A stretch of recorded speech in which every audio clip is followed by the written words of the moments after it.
Maharashtra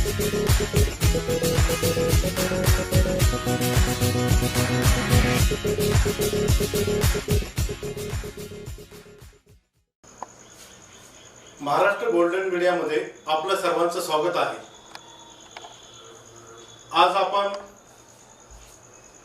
Latur येथीलच doctor विद्या नारायण जामकर यांच्याशी आज आपण थेट संवाद साधणार आहोत।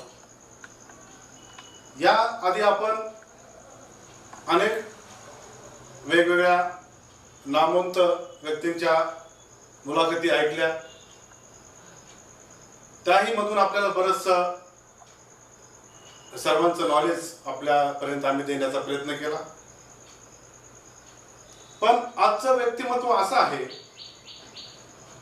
की त्या डॉक्टर तर आहेतच, पण त्याच बरोबर त्या सामाजिक क्षेत्रामध्ये, राजकीय क्षेत्रामध्ये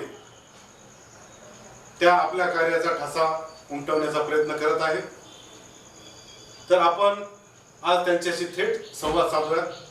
नमस्कार। नमस्कार। सुरुवातीला आपण आपला या ठिकाणी एक अल्पसा परिचय द्यावा। नमस्कार, मी डॉक्टर विद्या नारायण जामकर। मी स्वतः MD आयुर्वेदिक आहे। माझं शालेय शिक्षण जे आहे 1ली ते 10वी आपल्या लातूरमधील केशरा शाळेमध्ये झालं आणि त्याच्यानंतर 11वी आणि 12वी माझं जे सायन्स शिक्षण होतं ते बसवेश्वर कॉलेजमधून झालं। माझे वडील बसवेश्वर कॉलेजला प्राध्यापक होते आणि त्यांच्याकडे अकाउंट हा सब्जेक्ट होता। त्यानंतर माझे जे काही वैद्यकीय शिक्षण आहे ते औरंगाबादवरून झालं। त्यानंतर MD PGचा जो डिप्लोमा आहे तो मी जोधपूर युनिव्हर्सिटी राजस्थान इथे केला आणि राजस्थानचे जे काही माझे गुरु आहेत डॉक्टर पांडे सर यांच्याकडे मी 2 वर्ष प्रॅक्टिस पण केली आणि म्हणजे असं लक्षात आलं की हे आयुर्वेदाचं जे काही नॉलेज आहे ते आपल्या महाराष्ट्रामध्ये कुणालाच नाही आहे।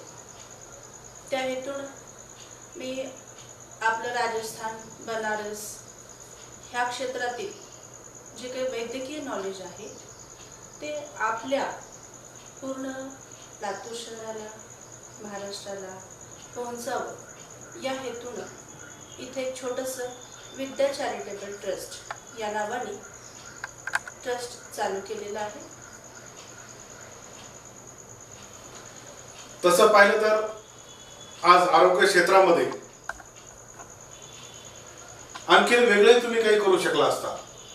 आज तुमचं या ठिकाणी एवढं नॉलेज आहे, तुम्ही बाहेर जाऊ शकला असता, राज्याच्या बाहेर म्हणा किंवा देशाच्या बाहेरही। कारण की जर आयुर्वेदाचा विचार केला तर हा भारताचा एक जुना उपचार पद्धती आहे। परंतु काही मला असं वाटतं की या मूळ भारतीयांनाच याच्याविषयी थोडी आस्था कमी वाटते की काय, अशी शंका निर्माण होत आहे। आणि बाहेर जगामध्ये याचं महत्त्व वाढले। अनेक भारतीय डॉक्टर्स आयुर्वेदामधले बाहेर जाऊन एक चांगलं ते सेटल होत आहेत। मग भारतामध्येच म्हणजे असं का व्हावं या आपल्या या लोकांना, जो हे आपलं असताना बाहेरच्या लोकांना याच्याविषयी अवेअरनेस वाढतोय, त्यांना आपल्या आयुर्वेदाचं महत्त्व वाढतंय। मग आपण जर खरंच एक व्यावसायिक दृष्टिकोन जर आपण पाहिला असता तर आपल्याला बाहेर चांगली संधी मिळाली असती। मग आपण असं त्या ठिकाणी का ते क्षेत्र निवडलं नाही बाहेर जाण्याचं? ॲक्च्युली त्या पाठीमागे एक माझं कारण आहे। माझं जन्म जो झाला तो लातूरमधून झाला। भले मी शिक्षण बाहेरच्या जोधपूर युनिव्हर्सिटी, राजस्थान, बनारस इथून जरी घेतलं असेल आणि तिथे अनेक विदेशातले विद्यार्थी सुद्धा शिकत होते त्यावेळेस, मग त्यावेळेस मला कुठेतरी खंत वाटायची माझ्या मनामध्ये की विदेशामध्ये आपल्या आयुर्वेदाचं एवढं महत्त्व आहे, मग आपल्याकडे का नाही असा प्रश्न मला त्यावेळेस नेहमी वाटायचा। आणि आयुर्वेद आणि त्याच्यामध्ये ज्या काही ॲबस्ट्रॅक्ट लेवलच्या ज्या काही मशिनरी आहेत आयुर्वेदामध्ये, याची सांगड घालून जी एक शिक्षण पद्धती आहे, जी एक वैद्यकीय नॉलेज आहे, ते नॉलेज आपलं विदेशातल्या लोकांनी घेतलं. मग बरेच त्या ठिकाणी आपले भारतातले पण महाराष्ट्रातले पण विद्यार्थी आज खूप चांगल्या पॅकेजने तिथे कार्यरत आहेत. आणि त्यासाठी मला लंडनहून, हाँगकाँगहून अशा विदेशातल्या बऱ्याच ऑफर आल्या. पण आपलं नॉलेज विदेशातील लोकांना न देता ते आपण महाराष्ट्रातील आपल्या लातूरमधील सर्व लोकांना मिळालं पाहिजे. आणि जे एक अभिमान असतो आपल्याला की आपण विदेशामध्ये आज ह्या ठिकाणी ह्या पदावर आहोत. तर मला पण अशा बऱ्याच ऑफर आल्या आणि माझी इच्छा नव्हती तिकडे विदेशात जायची. आणि वडिलांचं पण इथंच होतं पूर्ण जे काही आहे ते.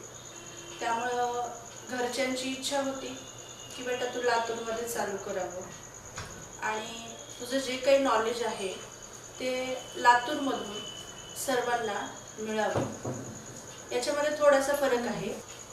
ॲलोपॅथी डॉक्टरमध्ये तुम्ही सध्या पाहताय, सध्या कोविडची पण परिस्थिती आहे, तर चिरकाड केली जाते.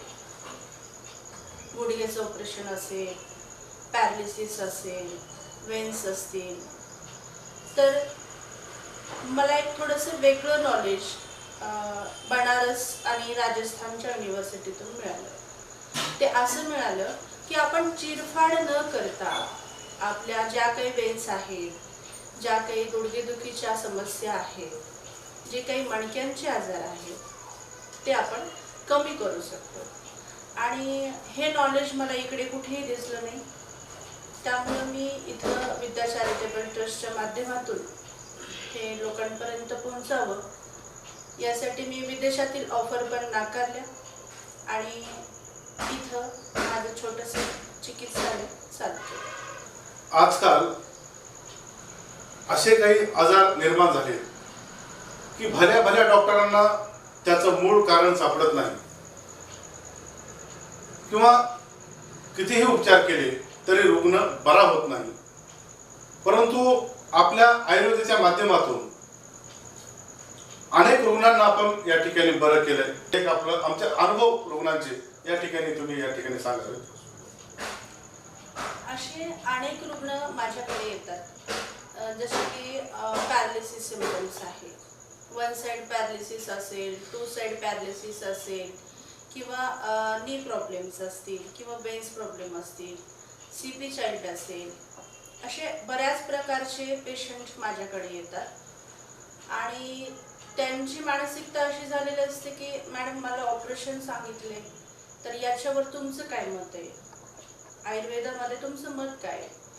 तर आयुर्वेदामध्ये आपल्या प्राचीन ऋषीमुनींनी इतकं सुंदर भांडार आणि तेही कुठल्याही प्रकारची साईड इफेक्ट न होता आपल्यापर्यंत त्यांनी पोहोचवण्याचं काम केलेलं आहे. खरंच मला म्हणजे अभिमान आहे आपल्या जे काही प्राचीन ऋषीमुनी होते ज्यांनी आयुर्वेदाचं नॉलेज आपल्यापर्यंत पोहोचवलं. तर ज्यावेळी एखादा पेशंट पॅरालिसिसचा असतो तो दवाखान्यामध्ये ॲडमिट होतो. मग मी इकडे असं पाहिलं की पॅरालिसिसच्या पेशंटचं पुढं काय होणार, घरी गेल्यानंतर तो अंथरुणातच पडून राहणार का, तो कधी उठणार, कधी चालणार. मग आज लाखो रुपये लोक घालतात मोठ्या मोठ्या ICU मधून, मोठ्या मोठ्या क्लिनिकमधून, मोठ्या मोठ्या सुपर स्पेशालिटी हॉस्पिटलमधून. मग त्यावेळेस मला वाटलं की खरंच अशा पॅरालिसिसच्या पेशंटला आपण आयुर्वेद आणि ज्या काही आपल्या ॲबस्ट्रॅक्ट लेवलच्या विदेशीय ज्या काही मशिनरी आहेत याचा वापर करून आपण अशा पॅरालिसिस झालेल्या पेशंटला 3 महिन्यामध्ये चालवू शकतो त्यांच्या पायावर. आणि मी हे केलं. हे करत असताना मला एक चांगला अनुभव आला. जो अंथरुणामध्ये पॅरालिसिसचा पेशंट पडून होता, वर्षानुवर्ष पडून होता, असा पेशंट 3 महिन्यामध्ये माझ्या ट्रीटमेंटमधून चलायला लागला.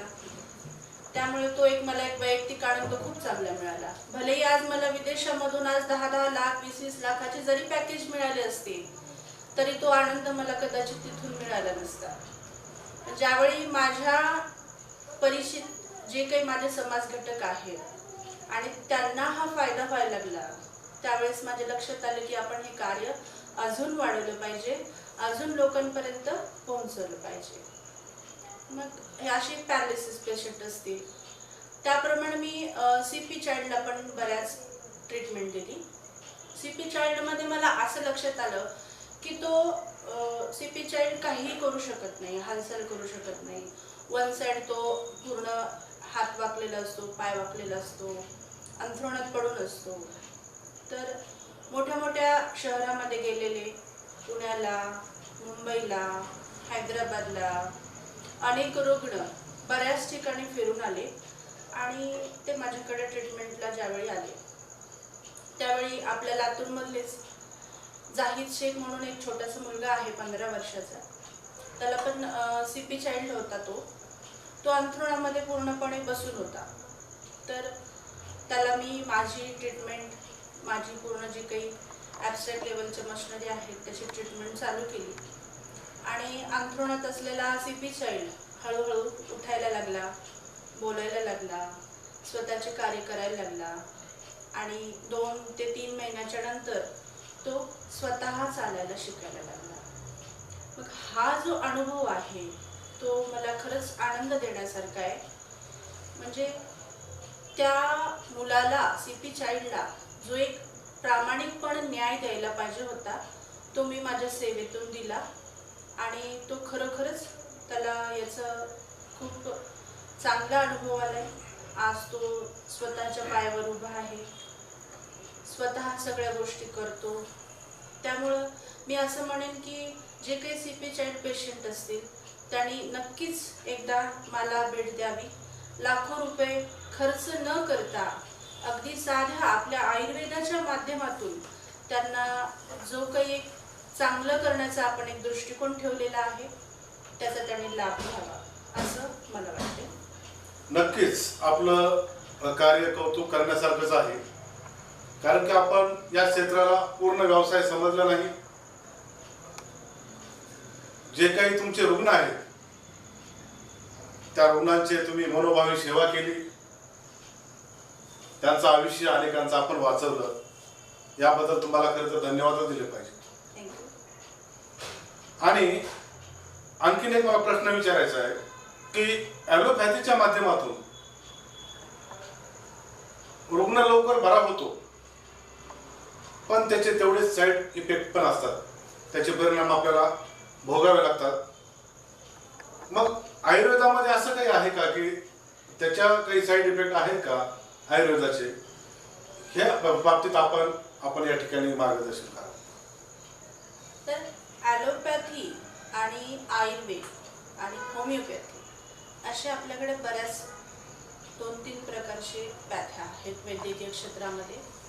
तर ॲलोपॅथी काय करते आपल्या शरीरावर, ती थोडंसं रोग दाबला जातो. ॲलोपॅथीवर डोकं दुखते कोणाला, लगेच एक टॅबलेट घेतली आपण तर डोकं दुखणं थांबून जातं.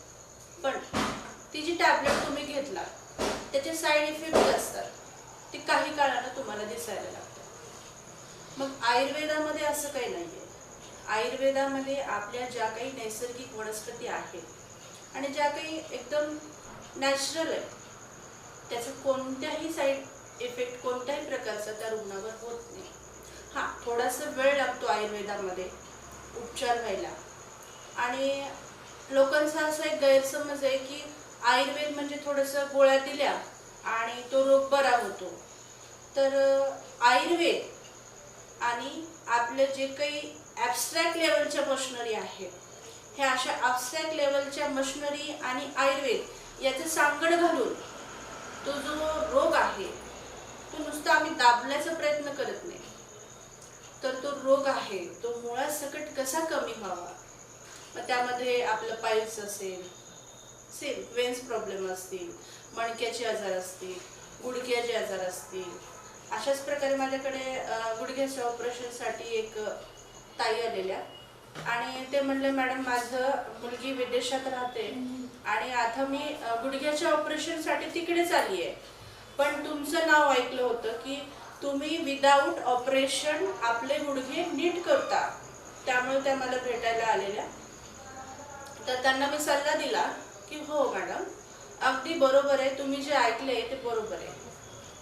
तुम्ही गुडघ्याचे ऑपरेशन न करता 3 महिने आयुर्वेद ट्रीटमेंट आणि ज्या काही आपल्या गुडघ्याच्या ॲब्स्ट्रॅक्ट लेवलच्या मशिनरी आहेत त्या आपल्या लातूरमध्ये अवेलेबल आहेत. तर याचा तुम्ही वापर करून तुमचे ऑपरेशन जे काही आहे ते ऑपरेशन न करता आयुर्वेदाच्या माध्यमामधून नीट करू शकता. त्यावेळेस त्या ताईंना खरंच खूप आनंद झाला आणि त्या विदेशात जाणार होत्या गुडघ्याच्या ऑपरेशनसाठी. तर त्या न जाता माझ्याकडे त्यांनी 3 महिने ट्रीटमेंट घेतली आणि फक्त एक 15,000 रुपयामध्ये, जे की त्यांना 20 लाख रुपये लागणार होते आज गुडघ्याच्या ऑपरेशनसाठी, तो त्यांनी फक्त 15,000मध्ये माझ्याकडून नीट करून घेतला. त्यामुळं मला कॉन्फिडन्स जो आहे आयुर्वेदामधला तो वाढत गेला आणि अनुभव पण चांगले येत गेले. त्यामुळं ॲलोपॅथी आणि आयुर्वेद हे दोन्ही चांगले आहे, पण ॲलोपॅथीमुळं रोग दाबला जातो आणि आयुर्वेदामुळे तो मुळासकट कमी केला जातो. त्यामुळं मी जी पॅथी निवडली शेवटी आयुर्वेदाची ती योग्य आहे आणि खूपच चांगली आहे असं मला वाटतं. खरंच आहे, सध्या आयुर्वेदाचं नाव घेतलं या लातूर शहरामध्ये, आपण अनेक रुग्णांना या ठिकाणी बरं केलंय. मला पुढचा प्रश्न असा विचारायचा आहे की आयुर्वेदामध्ये आपण येण्याचं असा काही संकल्प केला होता का, किंवा आपल्या कुटुंबामध्ये कुणी या आयुर्वेदामध्ये होतं का याआधी, डॉक्टर म्हणा किंवा वेगळ्या कोणत्या पद्धतीने, का तुम्ही पहिल्यांदा तुम्हीच या क्षेत्रामध्ये आहात? ॲक्च्युली माझे मोठे काका डॉक्टर होते आणि ते गावी राहायचे. त्या काळामध्ये रझाकराचा काळ होता आणि आमचं घराणं खूप म्हणजे मोठं होतं त्यावेळेस सुद्धा. माझे आजोबा पुढारी होते गावामधले आणि माझे काका डॉक्टर. माझे छोटे काका जे होते ते सरपंच. आज पण माझे काही भाऊ आहेत ते आज पण सरपंच पदावर आहेत आणि गावामधून वेगवेगळ्या योजना ते लोकांपर्यंत पोहोचवतात. तर माझे काका डॉक्टर क्षेत्रामध्ये होते आणि माझे पप्पा बसवेश्वर कॉलेजला. ते लहानपणापासूनच म्हणायचे की बेटा तू डॉक्टर हो, तू डॉक्टर हो. का म्हणायचे मला कळायचं नाही एवढं, पण जसं जसं मी अभ्यास करत गेला, जसं जसं मी प्रॅक्टिस करत गेली आणि जसे जसे रुग्ण पाहत गेले तर मला वाटलं की खरोखरच म्हणजे पप्पा जे म्हणायचे माझे की बेटा तू डॉक्टर हो, तर आज माझे पप्पा नाही आहेत आज माझ्यासोबत, पण मला वाटते की आज ते त्यांना खरंच सार्थ अभिमान असेल माझा की मी जी विदेशीय शिक्षण प्रणाली आहे ती त्यांचं जे स्वप्न होतं ते इथून पूर्ण करण्याचा प्रयत्न केलेला आहे. नक्कीच हे प्रेरणादायी आहे की कुठल्याही आईवडिलांना वाटतं की आपल्या मुलांना काहीतरी कर्तृत्व करून दाखवावं, समाजाची सेवा करावी. आपण त्यांच्या पावलावर पाऊल टाकत आहात याबद्दल नक्कीच आम्हाला आनंद आहे आणि अशीच प्रेरणा इतरही जे कोणी नवीन या क्षेत्रामध्ये येऊ पाहतात त्यांनी घेतली पाहिजे. हा आदर्श त्यांनी घेतला पाहिजे. हे नक्कीच या ठिकाणी प्रेरणादायी असं आपलं या उपक्रम आहे, आपलं कार्य आहे. मला एक पुढं आणखीन असा एक प्रश्न आहे की सध्याचा कोरोना काळ आहे. गेल्या 2 वर्षापासून आपण या कोरोनाच्या महामारीमध्ये संपूर्ण जगामध्ये आपण जग यासाठी हातबल झाले. मग या कोरोना काळामध्ये आम्हाला बाहेरून ऐकण्यात आलं की त्याही ठिकाणी आपण एक चांगलं असं कार्य केलंय. त्याबद्दल तुमचा अनुभव सांगा. आपण पाहतोय कोविडची महामारी 1.5 वर्षापासून आहे आज लातूरमध्ये. तर मी माझ्या क्षेत्रात काम करत असतानाच मनुष्यबळ कमी पडलं आणि त्यामुळं आमचे जे काही प्रायव्हेट हॉस्पिटलचे जे डॉक्टर होते यांच्यासाठी काही जागा निघाल्या आपल्या लातूरच्या चिकित्सालयामध्ये. तर त्यावेळेस मी तिथे गेले आणि आपले सिव्हिल सर्जन देशमुख साहेब जे आहेत त्यांनी माझी निवड केली लातूरच्या गांधी चौकातील सुपर स्पेशालिटी हॉस्पिटलमध्ये. आणि कोविडच्या रुग्णांना सेवा देण्यासाठी मला तिथं एक संधी दिली. त्यावेळेस मी असं पाहिलं की अक्षरशः खेड्यापाड्यातून लोक तिथे यायचे आणि त्यावेळेसची परिस्थिती खरंच खूप बिकट होती. डॉक्टर मिळत नव्हता, नर्स मिळत नव्हते, वॉर्ड बॉय मिळत नव्हते आणि घरातल्या व्यक्तीसुद्धा, आपल्या घरातल्या व्यक्तीला कोविड झालाय त्यामुळं घरातल्या व्यक्तीसुद्धा त्याला कोणी हात लावत नव्हता. आणि बाकीच्या प्रायव्हेट हॉस्पिटलमध्ये अशी वेळ होती की फुल भरलेले होते आपले ऑक्सिजनचे बेड. अशा वेळी पेशंटला सिव्हिल हॉस्पिटल शिवाय पर्याय नव्हता. भलेही आज त्यांच्याकडे खूप पैसे असतील, भलेही आज ते खूप मोठ्या पदावर असतील किंवा अजून जे काही आहे, अशा पेशंटला आम्ही आपल्या सुपर स्पेशालिटी हॉस्पिटलमधून दिवस म्हणलं नाही, रात्र म्हणली नाही, काही म्हणलं नाही. अगदी पोर्चमध्ये काही कोविड पेशंट झोपून होते अशा पेशंटला सुद्धा आम्ही त्यावेळेस कोविडची सेवा दिली, त्यांना इलाज केला. आणि आमचं जो काही वैद्यकीय क्षेत्र होतं त्या क्षेत्रातले जे काही कर्मचारी होते, त्या क्षेत्रातले काही नोडल ऑफिसर होते, तर आम्ही सर्वांनी मिळून आमचं जे काही कार्य आहे आमच्या घरी न येता त्यांना एक मनातून जीव वाचवण्यासाठी आम्ही सेवा दिली. आणि बरेच रुग्ण त्या कोविडच्या काळामध्ये सुद्धा मी चांगले केलेले आहेत. तर त्यावेळेची परिस्थिती फारच बिकट होती. आता थोडंसं कोविडचं प्रमाण कमी झालेलं आहे. तर त्याबद्दल मी आपले सिव्हिल सर्जन देशमुख साहेब जे आहेत त्यांची फार आभारी आहे. कारण त्यांच्यामुळे मला हे सेवा करण्याचं संधी मिळाली आणि त्या सेवेतून मी अनेक रुग्णांचे प्राण वाचवलेले आहेत. त्यामुळे एक वेगळी ऊर्जा निर्माण झाली माझ्यामध्ये की खरंच आपण करू शकतो. फक्त आपली इच्छाशक्ती जी आहे ती प्रबळ पाहिजे. नक्कीच सर्वच तुम्ही असाल आणि तुमच्या सोबतचे सर्व डॉक्टर्स असतील, यांनी जीवाची पर्वा न करता, सर्व स्टाफ असेल वेगवेगळ्या त्या ठिकाणचे, जीवाची पर्वा न करता आपण सर्वांनी एक महान असं कार्य या 2 वर्षामध्ये खरंच केलेलं आहे. अनेकाचे प्राण वाचवले. काही ठिकाणी सर्व हातबल होतं, त्याच्यापुढे आपण नतमस्तकही झालो. परंतु जेवढं होईल तेवढं आपण सर्वांनी हा कोविड संपण्यासाठी, म्हणा लोकांचे जीव वाचवण्यासाठी फार पराकष्ट केलेली आहे. आताही आणखी एक 3री लाट येऊ पाहते असं चर्चा ऐकून आहे. मग खरंच हे काही होईल का असं काही आणखी, आणि त्यासाठी काय उपाय असावेत हेही आपण आपल्या प्रेक्षकांना सांगा. आता आपण 1.5 वर्षापासून पाहतोय कोविड बऱ्या प्रमाणात कमी झालेलं आहे. त्यावेळेस 2री लाट होती आणि अक्षरशः आपल्याकडे बेड अवेलेबल नव्हते. तो काळ मी कधीच विसरू शकणार नाही. आमच्या जीवाची पर्वा न करता आम्ही अशा पेशंटला जीवनदान दिलेलं आहे. त्यावेळी आता 3री लाट जे म्हणतात ते येऊ शकते का नाही त्याबद्दल एक माझं स्वतःचं मत आहे की जे काही आपल्या लातूर जिल्ह्यामधील असतील, महाराष्ट्रातील असतील जे काही कोविड पेशंट आहेत, त्या कोविड पेशंटची एक वेगळी सोय, जेणेकरून यांचं इन्फेक्शन दुसऱ्या कोणाला होऊ नये यासाठी एक वेगळी सोय केली पाहिजे.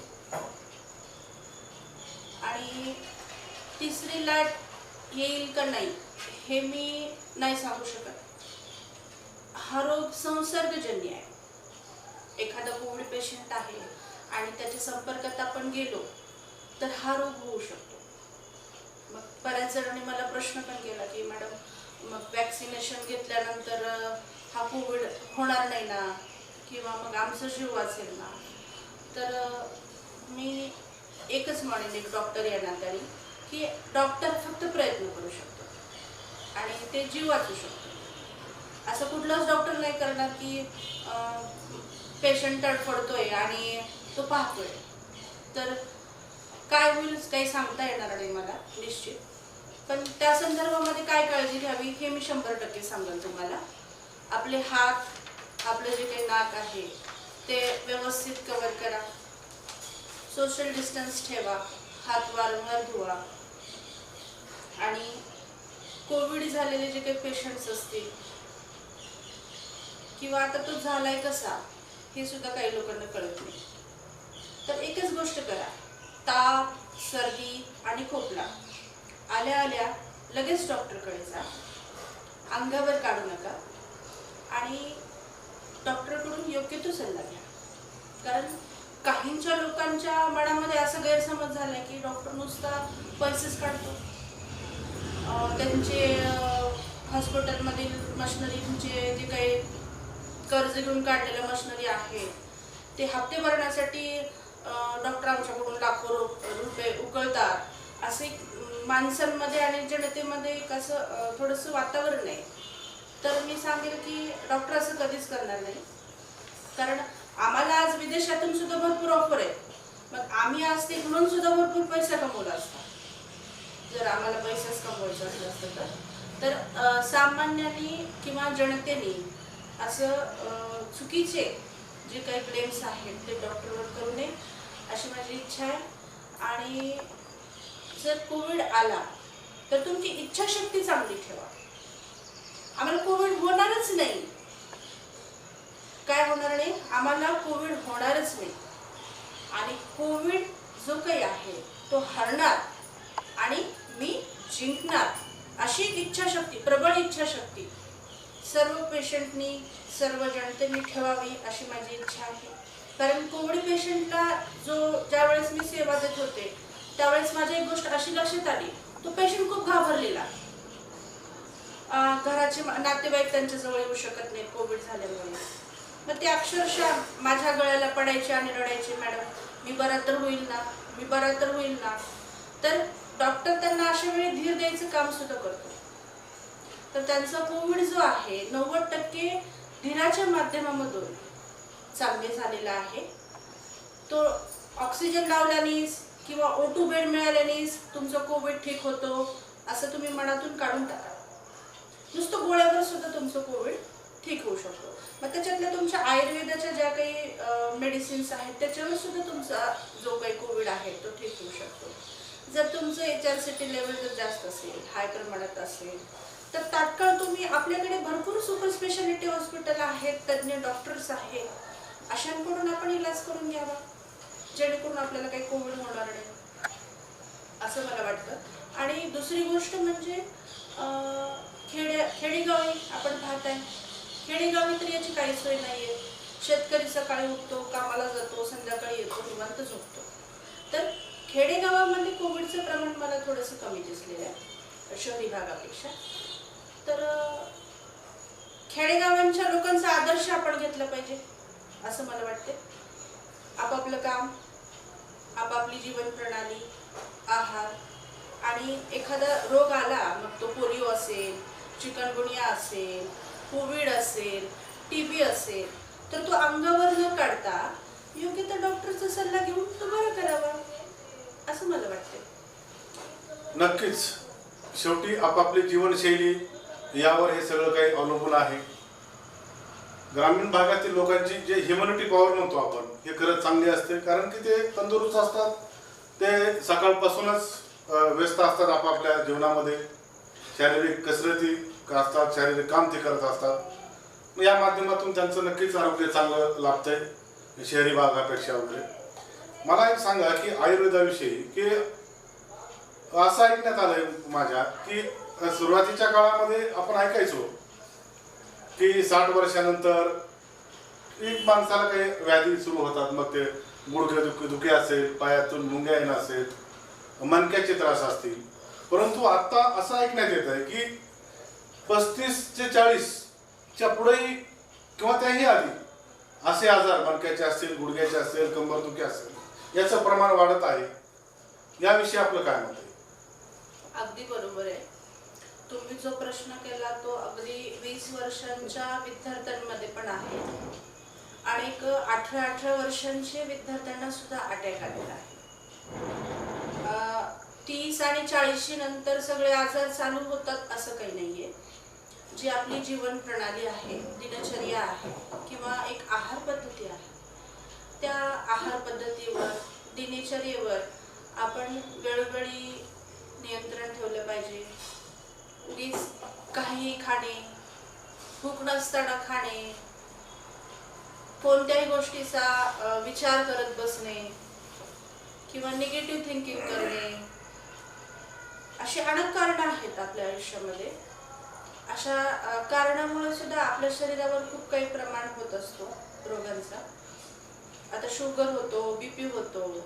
तो का होतो तर वेळेवर जेवण न घेणं, सतत विचार करत राहणे किंवा निगेटिव्ह थिंकिंग जास्त करणे, अशामुळे सुद्धा आपल्या शरीरावर प्रमाण होतं. तर मी सांगेन की आपली आहार पद्धती जी आहे ती सकस आहार पद्धती ठेवावी सगळ्यांनी, जी की आपल्या खेडेगावामध्ये आज पण घेतली जाते. दूध भाकरी आहे, मोड आलेली कडधान्य आहे, जे काही नैसर्गिकरित्या आलेली जी काही फळं आहेत आपल्या निसर्गामध्ये ती घेण्याचा प्रयत्न करावी.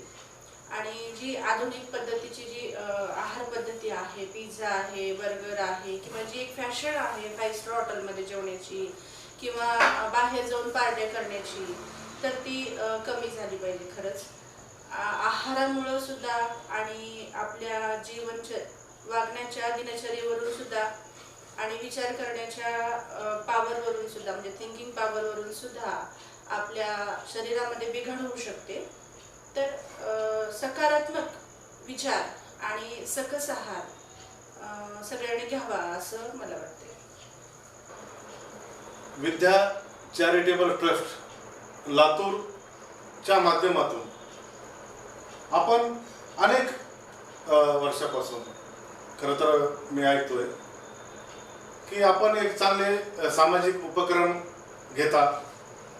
मग त्यामध्ये अगदी मोफत आरोग्य शिबिर असतील, त्यांना औषध वाटप असेल, हेही मी ऐकलंय. मग असा आपल्याला या शिबिरातून नेमकं काय साध्य करायचे किंवा या शिबिरातून आपण काय लोकांपर्यंत आपण संदेश देऊ इच्छित आहे?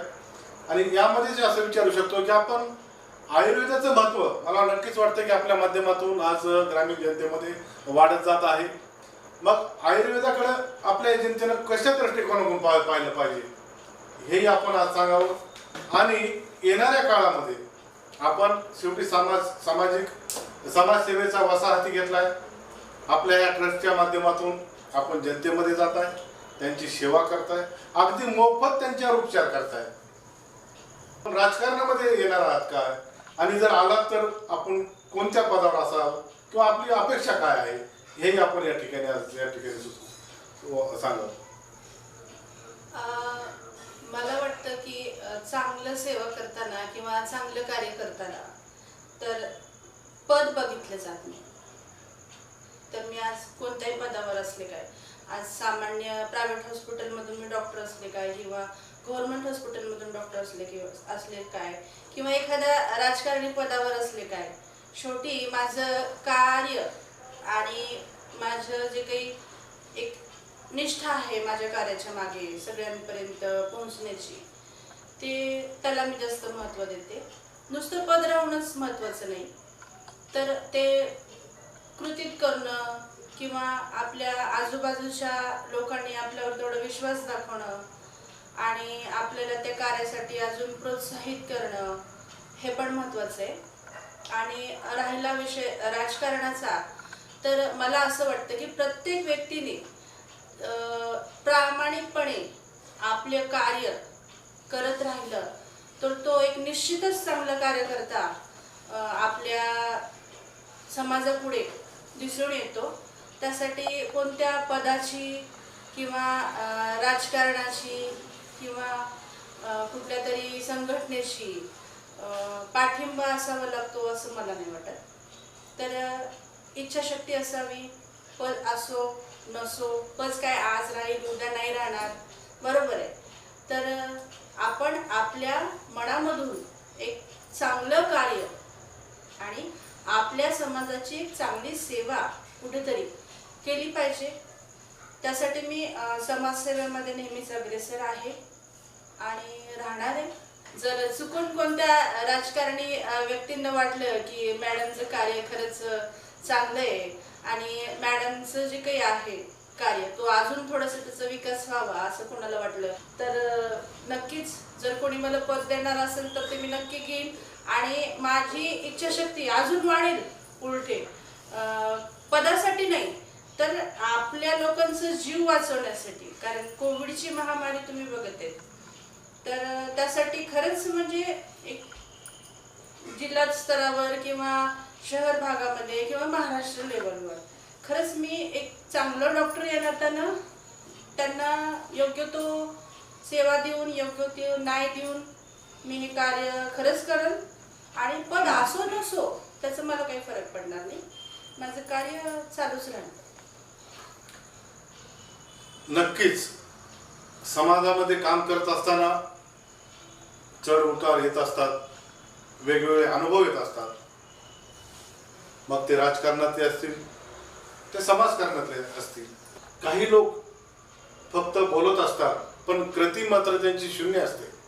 परंतु आज असं व्यक्तिमत्वाची आपण आज या ठिकाणी मुलाखत घेतलेली आहे. त्यांचं बोलणं कमी आहे पण कृतीच्या माध्यमातून त्यांनी समाजसेवेचा जो वसा हाती घेतलेला आहे तो मात्र त्यांचा सतत सेवा करत असतात. त्याचा समाजाला फायदाही नक्कीच होतो.